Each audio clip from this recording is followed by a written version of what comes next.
Um, I don't see that. Hi. So we're about to go live, and I'll just introduce us now. Hey, Monarchs. Welcome to another Monty's Career Monday, #MCM. This is the March edition of Monty's Career Monday, and we are celebrating Women's History Month. And with this high school production, we're going to talk to different women from across the state and country about their career story, how they came to find themselves in their current position.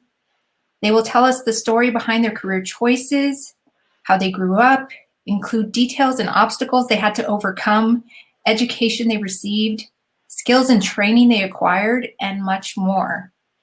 We're hoping these stories will inspire you on your journey to self-discovery as you embark on your own career story. So on our panel today, we have some wonderful, strong, beautiful women in a variety of different careers. We're going to start with Maria Jones, and she has a lot of knowledge in college administration careers and also just a history in liberal arts, music. Maria, welcome to the show. I'm going to let you dive in, and then I'll introduce our speakers one by one as they appear, but why don't you start us off strong on what women's history means? Sure. Hi, my name is Maria Aaron Jones, and my pronouns are she, her, hers. I want to say thank you to all you monarchs. So proud of you all, and stick with it. And it's, it can be tough, but, please stay with it and reach out when you need support. Also, I just want to give thanks for being here in Albuquerque, New Mexico on Tiwa land.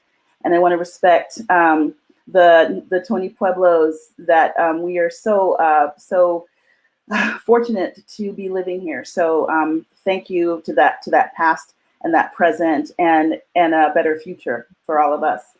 So I just want to talk a little bit about Women's History Month. So, like if you're a woman all year, right? So it's not like all of a sudden you're like, oh, it's March, right?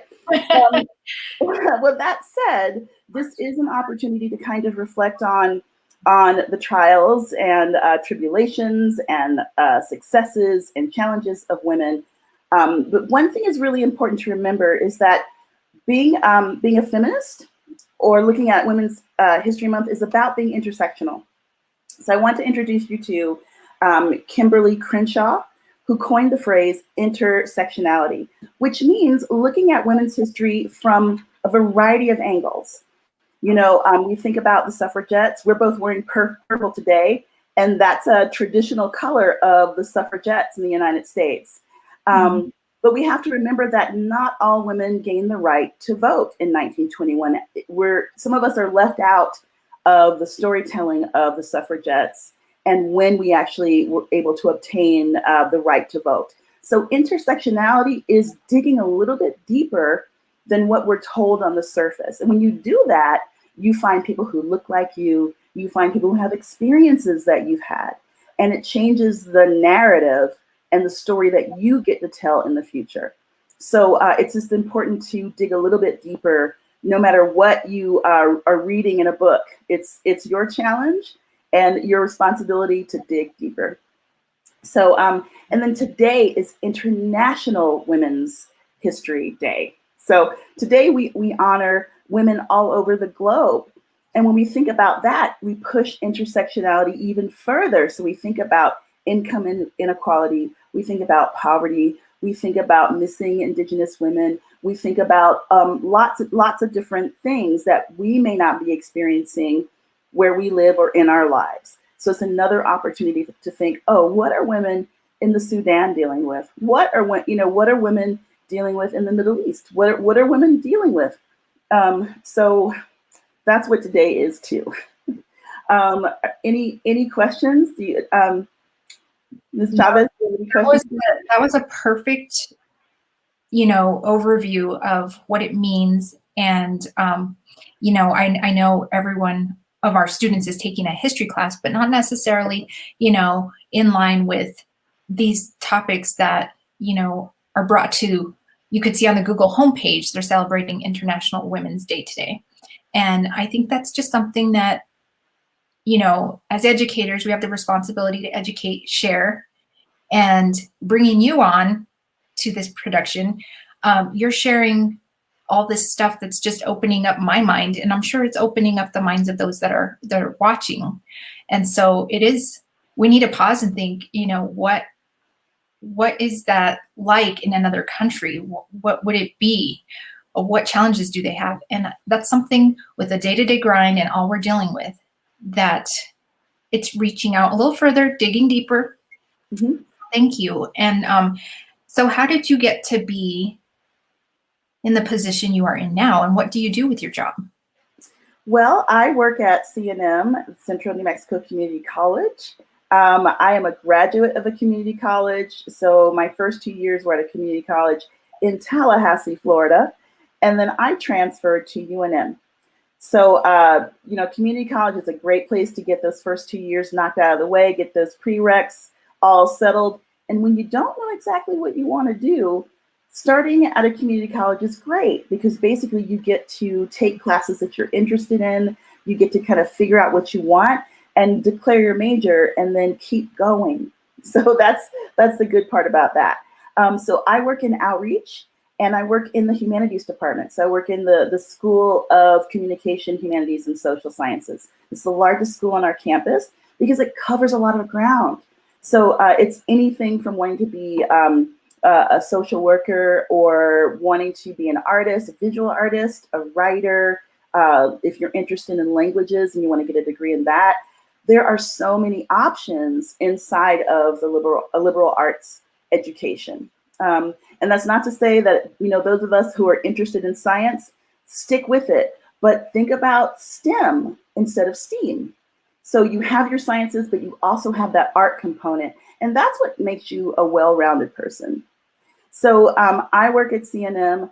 I have been working since I was 16 years old. So, you know, I started in babysitting. My first real job was at a movie theater. So I've done a lot of things in my life. I'm a theater artist. I'm a writer. And I have a little artifact. I had to dig this out deep in the mines of my life or something. But I don't know if you can kind of see this, but this is my first notebook in high school. Oh, right. I see that. I remember that. It's not a trapper keeper, but but it's a collage. And I was really interested in travel when I was young. And so I made this notebook, and it's got all these places that I've wanted to go, pictures and words and names and things, and then a little affirmation. Oops, let me get closer. Closer with every step. So so that's really how I started dreaming about what I wanted to do. So that led me to school at UNM. And then I went to a school in Northern California, which is it's called Del Arte International. So it's an international theater school for physical theater, which is theater that is more about poetics of movement and sound. So I spent a year there and then started traveling and performing. So I've been to just about every place you can imagine, doing solo work, doing ensemble work. And so now I'm at CNM, where I get to use all the skills that I've developed. It's really important to be able to communicate with people. It's important to shine your best light, to meet your challenges. And I would say a theater life taught me that. I learned improv. I learned how to keep going. You know, even if the curtain falls down on you, you just keep on moving. You know. And I learned that also as a musician. I played, you know, piccolo and saxophone and flute in high school, just overachiever, dragging around instruments. But I loved it, and that also taught me the value of practice, of working on things over and over until you get it, you know, and listening. You can't be in a marching band and then just kind of like, you know, march out there by yourself. You've got to watch the people on the side of you and listen to what you're hearing and blend. So those things are really important once you get into the working world as well. So that doesn't mean you can't toot your own horn. It just means listen to the people around you, you know, and figure out where you fit in the grand scheme of things. I think that's important too. That's so important. And thank you for digging up that relic. I think that just shows our students, I mean, it just goes to show that you can start dreaming now. Maybe if, all those places I saw in your binder aren't something that even during a pandemic is realistic right now, but the dream can still be there. And in time, I mean, I don't know how old you are, but I think, from high school to the next 20, 30 years, you've been able to travel, explore different places, and maybe even a lot of those places that you started dreaming about in high school. So no dream is too big, too little. It's true. And it is, just like you said, one little step at a time. Looking at the big picture can be overwhelming, and just one foot in front of the next. Starting at a community college is, something that I've noticed a trend in college and career stuff with students knocking out those first 2 years at a community school and then going to that out-of-state school of their dreams and transferring. Mm-hmm. Where the result of that is you end up paying half the cost that you would if you spent 4 years at your dream school. But it doesn't mean that you can't go to your dream school. It means that you just found another way. And I think a lot of students are kind of realizing that with the cost of education and with us still having those dreams, that there's always a way to make it come true, make it possible. And by talking to your counselors, your college career counselor, Maria, we can guide you. There's people around everywhere you look that can probably give you some insight or maybe give you an idea that you didn't think about before on how to get there. So. It's true. I'm not one to pick heroes in my general life, or watching people on TV and thinking I want to model my life after that. I look at women from the past. I also think about my grandmother and wondering what she might have wanted to be, and just thinking that I am my ancestors' greatest dream, to be able to do the things I want and to move through the world as a citizen of the world.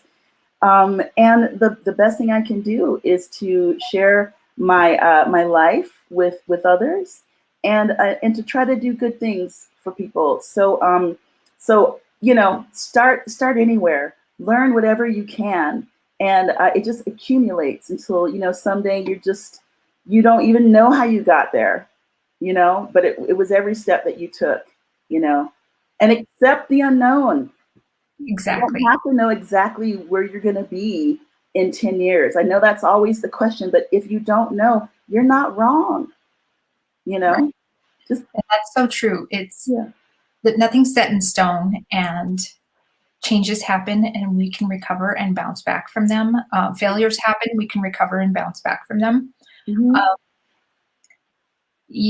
One of my speakers from, I think, our first career talk said, life is very forgiving with choices and decisions you make. You can always recover and do better next time.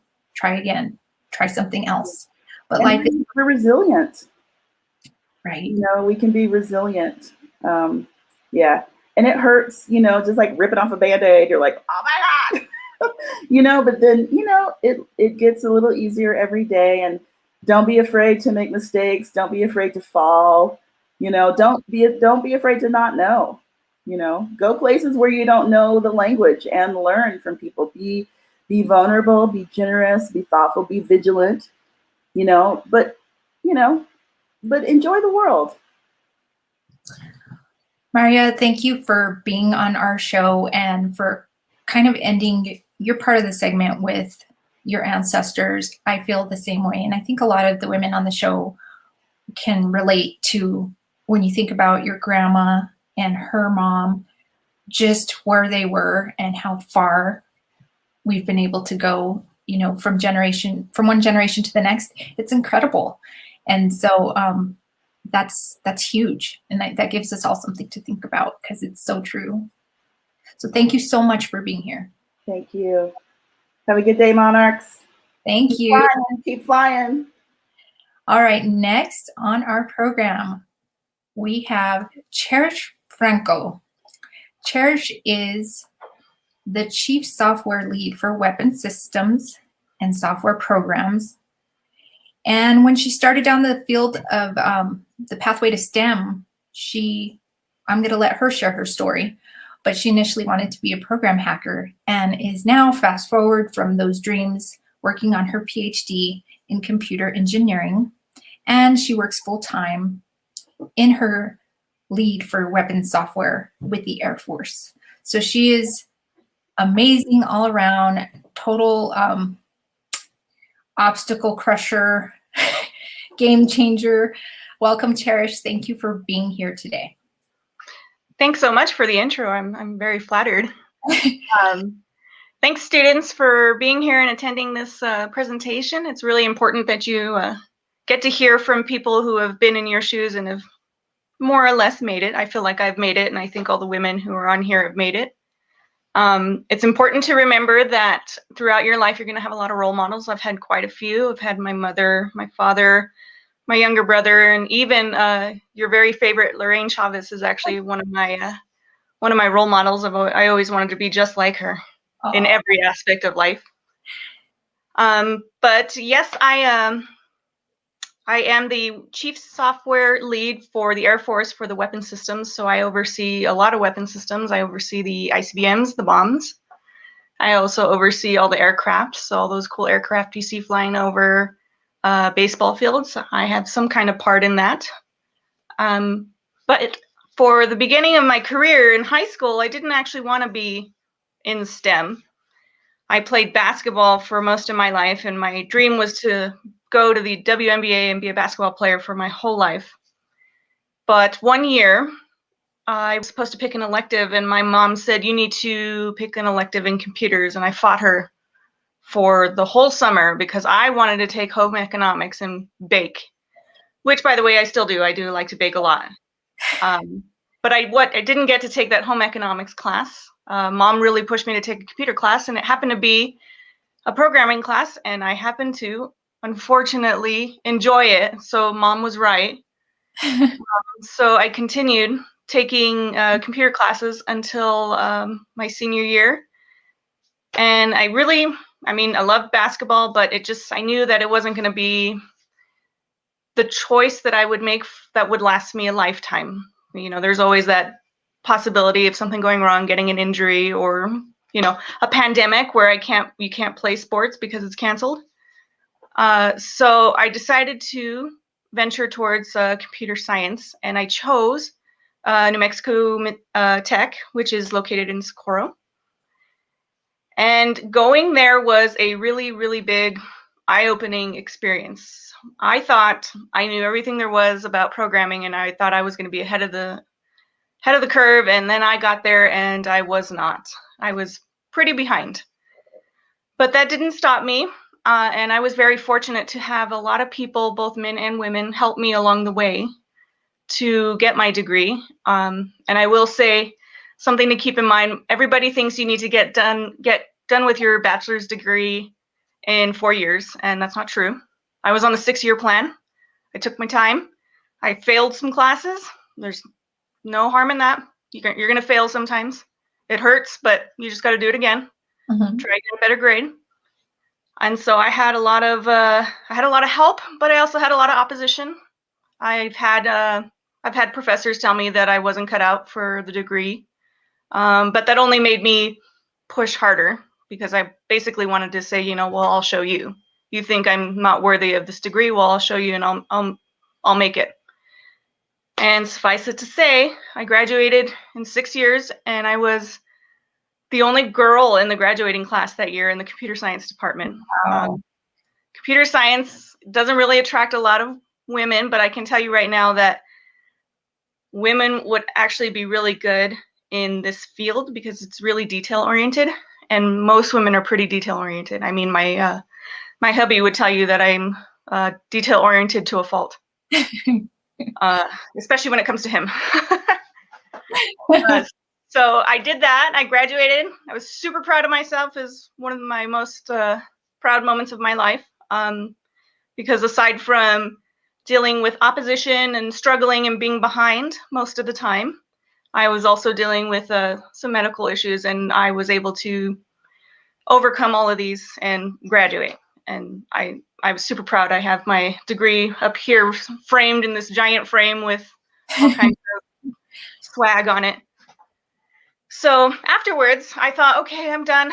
I'm so tired of school. This is over. I worked for a little bit, but I knew that I needed a master's degree, and I knew if I took too much time, I wouldn't go back. So I went and I started my master's degree in computer science.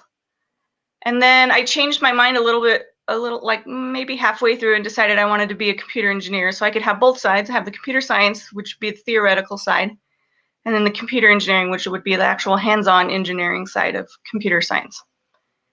And so I got my master's degree in computer engineering from UNM. I did it while working full-time. And the way I did that, because a lot of people ask me that because they think I'm crazy, is I took maybe 2 classes a semester, and I always chose either night or online classes. I also took classes in the summer. And so that allowed me to finish my degree in about 2.5 years. It should take you, if you go full-time for a master's degree, about 2 years, depending on the credits you have from your previous degrees. And so I did those while working full-time. I paid for my school because I didn't want to have a loan. And so that's why I stayed working full-time. And my master's degree was really, well, I'll say easy, but it was only easy because I worked really hard in my bachelor's degree, and I was ready this time, and unlike when I wasn't ready when I got out of high school and went to college. And then I decided, well, the world is heading towards being more technologically advanced, so I need a degree in computer science. Computer science, cybersecurity. So I went back and I got another master's degree in information security and assurance. And that was a little bit harder because I ended up taking a break and just working. And when I came back, I wasn't used to the schedule anymore of having to go to class and then read and then do homework and then study and then do it all over again. So it took me a little bit longer. Had to retake some classes, both classes that I needed and classes that I didn't quite pass to the level I wanted to pass at. But I succeeded, and I got my second master's degree. And now I'm working full-time, but I'm also working on my PhD. But this one I'm taking a little bit slower. So I take a class maybe 2 semesters out of the year, just one. I'm very behind on that. There's so much, technology changes so quickly. It can be one way one day and then different the next day. So I have a lot of catching up to do, but it's definitely not difficult. And I definitely still have a lot of help from a lot of different people to this day. Oh man, so you've been a student from high school till present and still continuing. And I think that I just want to reiterate a couple things you said about time. I too took a long time to finish my bachelor's. It just wasn't, again, like coming from my background, I wasn't at the level where I needed to be. So it took me 6 years also to finish my bachelor's degree. And I think that's something all our students need to know, is that it's okay. And it's okay to fail a class. It's okay to repeat a class. It's okay to stop and change your mind about a subject. You know, if you have that goal of accomplishing something, everything else will fall in line with how you're going to pay for it, how much time it's going to take. It will all work out, and you can accomplish those goals. If you put yourself in such a structured little box where you think you need to do it in 4 years, and if you're not, you might as well give up. Well, here's the other thing that Cherish is talking about with time.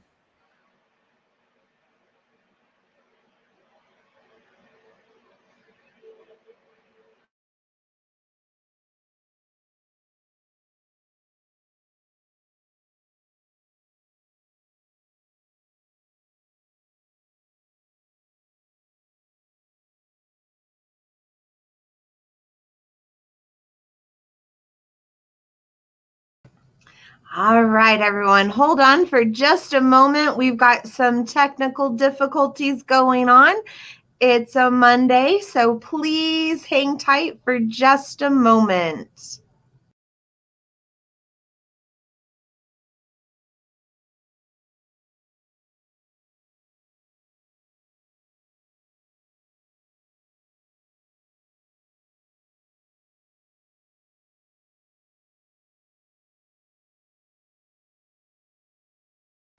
I really hope that everyone is enjoying the 2 women we've had already on. And IT, tell me, women getting into the IT field, that is pretty phenomenal. I'll tell you that right now, because one thing I've always told students is when you look at a job that is a career that is completely sustainable, it is computers.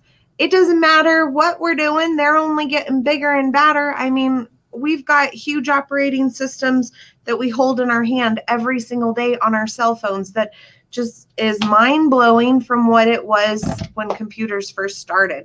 So I'm going to just go ahead and bring Cherish back right now, and Miss Chavez will come back to us. Miss Cherish, go ahead and pick up. Thank you sorry for the technical difficulties. We'll get started again. That's okay. It's my field. I'm used to it. I guess I wanted to highlight on something. I'm always asked this question, and it's always, was it difficult being a woman in STEM? And for the most part, everybody's answer to that question is yes, very difficult. It's very sexist. I was very difficult. But I've always been the believer that although you may have had a sexist experience, that shouldn't matter about your experience in your career field. So I can't say that I've ever experienced any sexism in my career. If I have, I've probably brushed it off and been more of the mindset of, well, you can think what you think, but I'm here anyways, so it doesn't really matter. But I want people to understand that I don't want people to be afraid to go into computer science or computer engineering or anything like that. As a woman or a man, it doesn't matter. Because all that made me think of when I had somebody oppose me on my career choice was, like I said, I'll show you, I'm going to keep going. There is sexism, racism, prejudice, whatever, is never going to go away. So you can't let that rule your life for your career choices and your life choices. You just need to make your choices and your decisions and move forward in your life. A very wise woman once told me that the only limitations that are set on you are not by anybody else. It's by you. You set your own limitations. And that woman was actually my mom. She told me that. And my mom is pretty awesome. She doesn't have a degree. She just graduated from high school, but she's probably the smartest woman I know out there. She's pretty amazing. She's super sweet. And she's always believed in me, no matter what decisions and choices I've made. And she's pretty darn smart for not going to college or anything like that. So I really want you guys to understand that just because you hear out there in social media in the world that some decision you're going to make for your college career is going to be hard or difficult, or girls don't really go in that degree, you should go do something else like nursing because that's what girls do, or guys don't really do nursing, that's just weird, you should go do something like engineering. That none of that is true. You pick and you be what you want to be, always. That's your decision. It's your life. They're not living your life. You want to be a kick-ass nurse as a guy, then go for it. I've actually met a fair amount of guy nurses, and they're pretty awesome. They're my favorite nurses to have. You want to be an engineer? Some of the smartest engineers I've ever met, including my advisor in my bachelor's degree, are just amazing engineers. They're the best. My advisor helped me so much in my bachelor's career. I seriously owe her like my degree in my life, because she was like my rock while I was in college, away from mom and dad. So Just make sure you make decisions for you. Don't listen to what other people say. I could not agree with that more. We're going to get Ms. Chavez added back in here, but that is breaking the barriers of gender roles, I think, are really important, that our things are going on and you are breaking a gender role. And that is wonderful. And another saying I've always heard is a quiet woman has never made history. So Cherish, I feel with you, you are a woman who's going to be making history. You are not going to let someone put you in a particular box. And now I'm going to hand it back over to Ms. Chavez. Thank you. I apologize. My internet went down and I felt like I needed a computer science engineer to help me get back online here. Don't know why it goes in and out like that. I turned on my hotspot, and by the time I got that set up, the internet was back up. But I'm sure, Cherish, I just want to thank you for coming on today. I know that you're a busy woman, and I think your voice will be heard among our other students, male and female, and that they can take away a lot from your story and where you came from. And I am honored to be one of your role models. You're one of mine, even though you're a lot younger. Age doesn't matter when you're looking up to what someone's accomplished and how someone fights for their life and for their beliefs and for their accomplishments. So love you. Thank you for being here.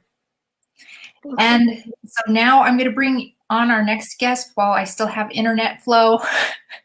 We have Krista Chavez Marte.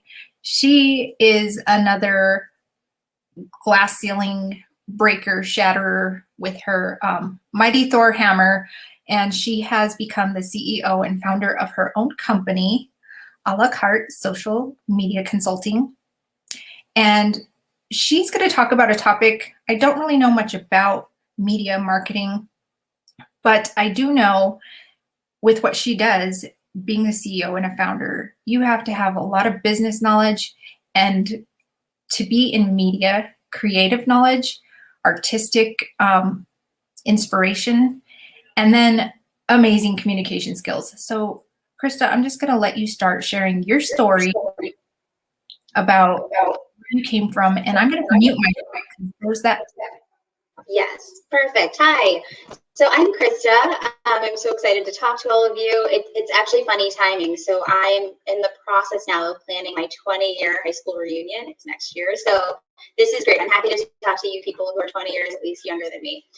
But yeah, my background is I was super involved in high school. I did a bunch of activities. I was always busy with cheerleading, track, different types of clubs, but didn't really have a ton of direction in terms of what I wanted to do. I knew I wanted to go to college. I think a lot of the reason for that was I thought more of the social aspect probably than the school aspect. I went into college kind of not knowing what I was going to major in, what I was going to do. And I apologize for the background. I have a toddler running around. So I took just a lot of general classes, just enough to kind of keep my schedule busy. But it took me about 2 years to even kind of decide on generally what I wanted to do. So I ended up deciding to focus on journalism because I always enjoyed writing. I liked reading. Actually, it was one of the few things that was actually, that you do in school that you don't complain about. That was reading for me. So I took a ton of literature classes. I took journalism classes. I wrote for the school paper. I did an internship for the town paper. But then I also started thinking about business. My dad is a lifetime businessman, and he was nervous about my journalism degree, thinking that I would be a starving writer my whole life. He pictured me just like living in a hovel forever. So he was like, please get some sort of like writing is great, you're good at it. He's like, but maybe just get some sort of a backup in case maybe that doesn't work out. So I decided that marketing and advertising seemed kind of like the brighter side of the business world. It seemed a little bit more exciting than what he did in finance all day. So I took those courses. I loved them. I ended up having a marketing minor. Fast forward to when I graduated, I took a job as a copywriter. It was fine. I didn't love it as much as I thought I would. So I decided I wanted to go to an advertising agency because I'm sure you guys, the way it's portrayed always seems very glamorous, and, you get to work on these huge clients. You are just so busy in meetings. You get to wear a suit maybe. So I got a job at an advertising agency, not on the creative side, which is what I originally wanted. I got a job on the media side, which to Ms. Travis's point, a lot of people kind of don't really know what that is. So media is sort of like the nerdy side of advertising. It's basically the way that I think of it is, the creative team is really the one that puts, the message into the market. So they're actually creating the ads, whereas the media side, we're deciding where that goes. So for example, does it run on Magna TV, or does it run on a Google page, like that kind of thing? It's more of that investment and strategy side, which I ended up actually loving, surprisingly, because part of the reason I wanted to go into advertising is I thought there would be no math involved. It's a lie. If you go on the media side, there's a ton of math involved, a ton. So, but you kind of learn to, I learned to love it, and now I go with it. Like I spend a lot of my day in Excel. So anyhow, I did that. I kind of moved my way up the corporate ladder for, the next 13, 14 years at different large ad agencies, just kind of moving up into the director and VP level roles. And also, what I kind of liked about that the most, like I definitely enjoyed my time in corporate America. I think the greatest part for me is I've always had varied interests. Like I always have my hands in a ton of different things at once. It's kind of hard for me to focus. And in a career like advertising, you have different clients in different industries. There's always something going on. You will never be bored. It's just not possible because you will always be busy. So if you're the kind of person that likes that accelerated lifestyle with a lot of variety, then I think advertising, whether it's creative or media, is probably a good fit or something to look into. So I continued to work my way up. I was really happy. I got to travel a lot. I even had the opportunity to live abroad for 6 months in Spain, which was amazing. It was really great. But after I had my first and only daughter 2 years ago, I started to kind of rethink my career. I was at that point, prior to having her, I was traveling at least, once a week.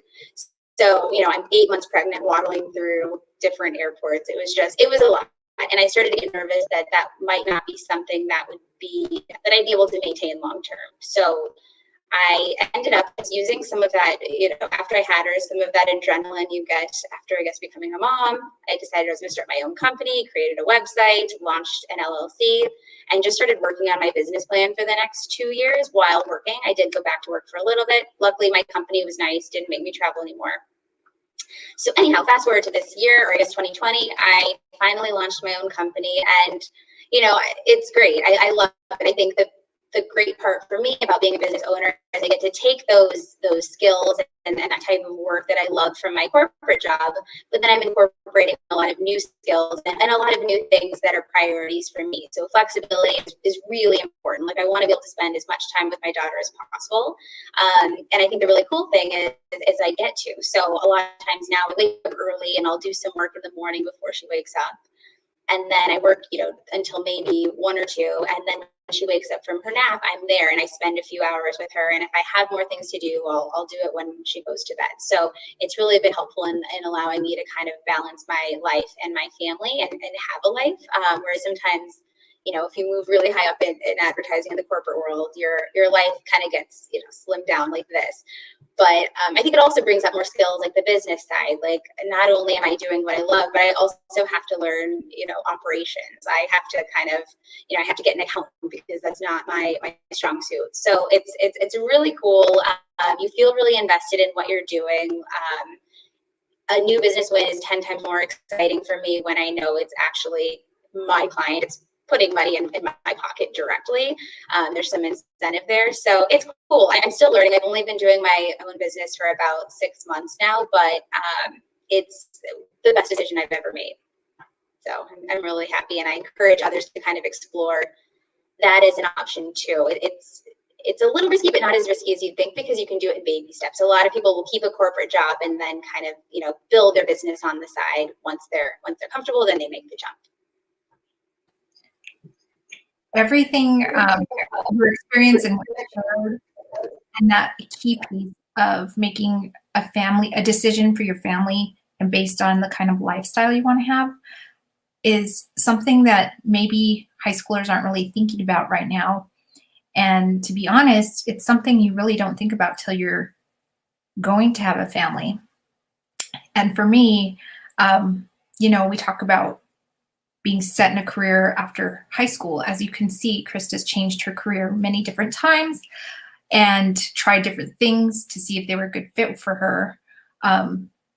Similarly to her, I left a science degree background working in pharmaceuticals when I had a family to be more on a schedule that had flexibility. So your priorities change, especially for women when you have a family, with what's important for a job. And I think when she mentioned flexibility, time with family, and having more freedom to spend time with those you love and do the other things in life that are important, because it's not all about money at the end of the day, and it's not all about working yourself to the bone till there's nothing left and all you do is work for a company. She paved a way for herself to meet her needs, and then also to become, a business entity that can support her family, support that creative and that side of her that likes to have her hand in different. She doesn't come across to me as a type of person that would just sit down and be okay. And a lot of us like to keep moving, grooving, using our skills that we have, because being a mom doesn't mean that you have to give up anything in life. You just get really creative and find a way to give everything you can to the world. And we all kind of find that out on our own through trial, error, and trying different things. So Krista, I love how you found your path. Thank you. Yeah, you totally hit it on the head. You can make it work. You can have it all if you get creative with how you're doing it. So yeah, good luck to all of you out there. I'm jealous you're just starting out in your careers. Yes, they're starting out. From our pandemic, or the global pandemic and the aftermath of that, I think they're going to see they themselves have had these adaptability skills with the changes that were put on them. A lot of you probably have new computer skills. I know I do, that obviously I lost my internet connection, but you have a lot of new skills that you didn't have when you were just doing what you've always done. And so this pandemic and changes in your family and life will find you learning new things and new ways to kind of get to that end point, get to that next grade level, get to planning your college career, whether it's going into a trade, military, or college. There's so many different paths. And so that's why we do this show, to just show you different examples of women, people that have entered different careers in a variety of different ways, and maybe even changed to a different career. But that's kind of the big picture message, is that nothing's set in stone, and that everything that everyone has embodied today on our show with their opportunities and their jobs and their skills is something you can do for you. So thank you, Krista, for coming on our little program. I know Thank you for having me. And I hope you have a wonderful day. She's coming from Chicago to our program, so thank you, and I hope you have a wonderful day. We have one more speaker, and Ms. Carr will be pulling up the video. And this speaker wasn't able to be here live, so she had a pre-recorded session with Ms. Carr, and she's going to talk about her career story, which stemmed from the Coast Guard, the United States Coast Guard, and all the different twists and turns it has taken, and obstacles she's faced, and where she is today. So Ms. Carr, do you have this video ready to play for our students? Good morning and welcome to another amazing edition of Monty Career Monday. And today we are celebrating International Women's Day, and we have a very special guest with us right now, Amanda Velasquez. Thank you so much for joining us today. Good morning. Thank you for having me. I definitely appreciate it. Well, we hear that you've done a lot of amazing things as a woman, and we want to highlight that today in this episode. And so let's go back to high school.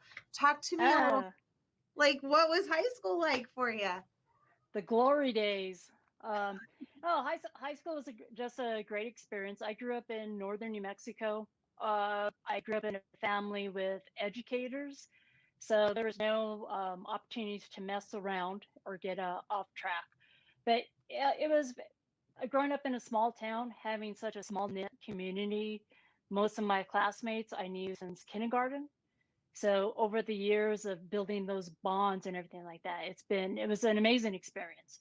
High school at the time when I went to school was 10th through 12th grade, and I played sports, and I used to do band when I was in junior high, but I had to make the choice between band and sports, and I picked sports, and I was very active as well in different clubs and everything like that.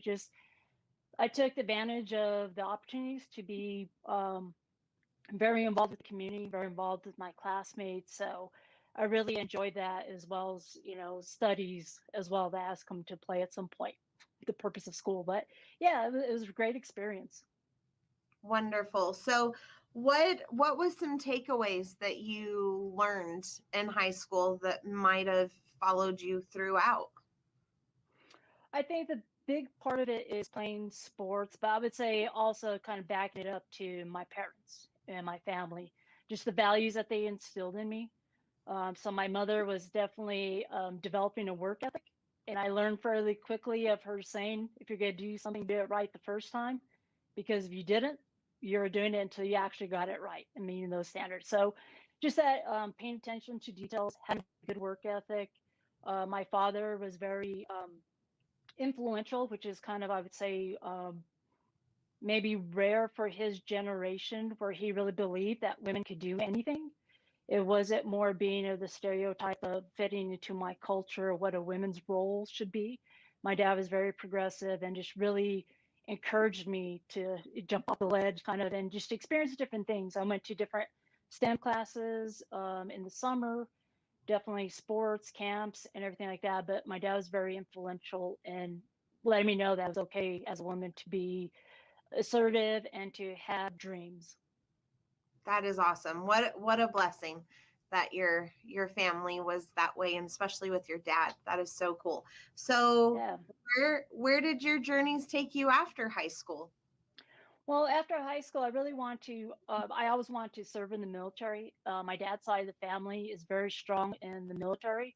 Everybody served, so had all branches except for the Coast Guard in our family. But that was very much instilled in me as well, is that to give to others, being very respectful, always making sure you contribute to society, etc.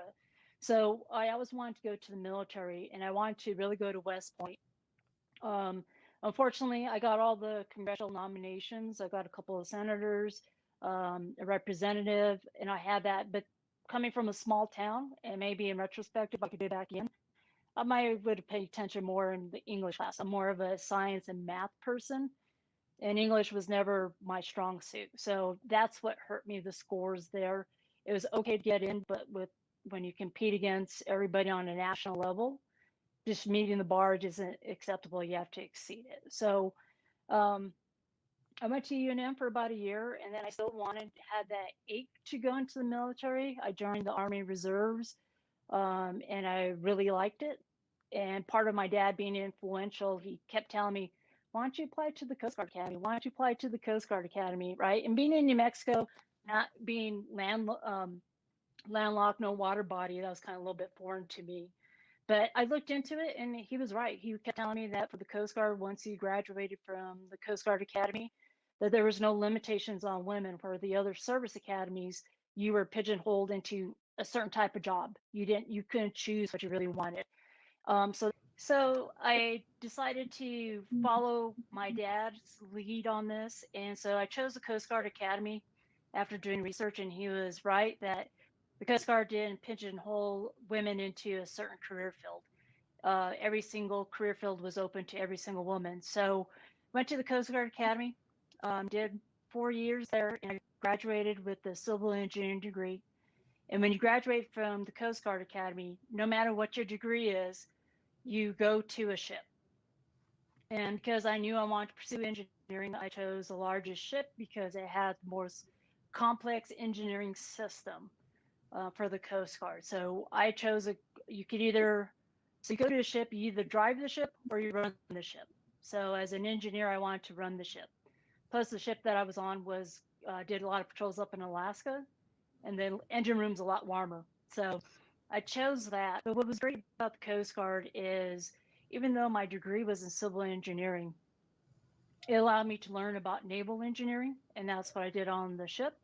And then also when I left the ship, I went to a civil engineering unit in Oakland, California, and basically what they did is facilities. But I started off in the mechanical division, doing mechanical engineering, and then I ended up going into environmental remediation work. Now it was pulling underground storage tanks, cleaning up all the fuel that leaked, and for years and years and years. So I got into the environmental world, which I really liked. Eventually, my time came up with the Coast Guard, and I chose to leave the Coast Guard, and I went to graduate school, became a educator. And so after going to graduate school, I got my teaching certification, and I was a high school math and science teacher and a head coach. I became the head coach of the volleyball team and for the girls and boys track team. And then I was assistant girls basketball coach as well. So just having that experience from being an athlete and coming from a family of educators, it was kind of always my calling, and I always wanted to coach. So it was a great opportunity for me to be able to pursue that. But eventually, I decided to go back to work for the federal government, and I went back to the last unit I went to with the Coast Guard, and that was to do environmental work. And it was the same group, walked in, it was like, 10 years passed, it was the same people, same place. So it was really great to be able to continue that path of working, of doing environmental work, protecting marine mammals, birds. So I had such a wide range of possibilities.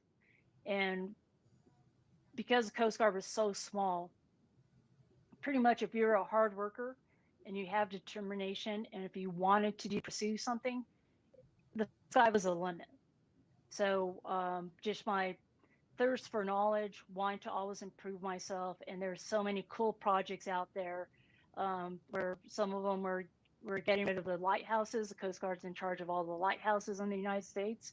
And some of them were old and they're kind of expensive to maintain. So we were trying to, get rid of them, but we had to clean up all the asbestos and all kinds of other contaminations in those areas. But yeah, it's been a great experience. That is awesome. And what a great journey you've had from go to the academy, go to graduate school, do teaching, do coaching, go back into the civilian side of the Coast Guard. What an amazing journey. And I can tell your journey is not over, because I'm sure you'll be continuing and going on to great places. For the young women who are watching us right now, what things or advice coming from a woman who's accomplished so much, what would you recommend for them? Well, what I would say is not to limit yourself. I think that's the biggest thing, especially as a woman, especially as a minority. People put in limitations on you as normal. I don't know how many times as a woman, being in a male-dominated field, whether that was in the military or being in the engineering field, I always, even to this day, even if I start a new job, I always have to work harder to always prove myself that I am more than capable and prove my worth to a certain degree. And that's sad, but that's the reality of it. Things have gotten better. However, you still always have to work hard. And it's unfortunate as women. When I was at the military academy, I had people say, you're only here because you're a woman and you're a minority and you fit that bill. But all I can say, those people who told me that, I graduated and they didn't.